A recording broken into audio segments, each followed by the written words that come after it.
Hey guys, it's Matt from Appliance Testing Supplies, and today we're looking at the newly launched Delta Go Print Kit. Let's see what it has to offer.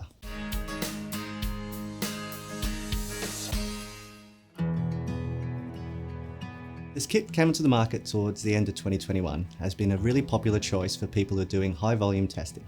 This kit is quite similar to our best-selling Delta Pro Print Pack, but unlike that one, this kit comes supplied in a soft, lightweight carry bag instead of the heavy-duty transit case, making it a whole heap easier to carry around. It, of course, is slightly cheaper as well when comparing the two kits. This kit comes with a fair few pieces of equipment, and all in all is specifically designed for test and taggers who do a high volume amount of testing and require a portable testing and printing solution. Let's go through each of these items. So it comes with a highly comprehensive Metrel DeltaPAT 309 appliance tester, a Toshiba thermal printer, which is Bluetooth and can print high quality test tags with your custom logo on the spot, and lastly, an advanced APAT Android interface, which means that when you're pairing the software with the Android device, you can basically enter and save the data and send across the results to the main office, all through the one smart device. So essentially, you get everything the Pro Print Pack has to offer, same functionality and operational features, but at the slightly lower cost. Either way, you get the full lifetime technical support from us over at Appliance Testing Supplies in case you need that extra help when using this kit.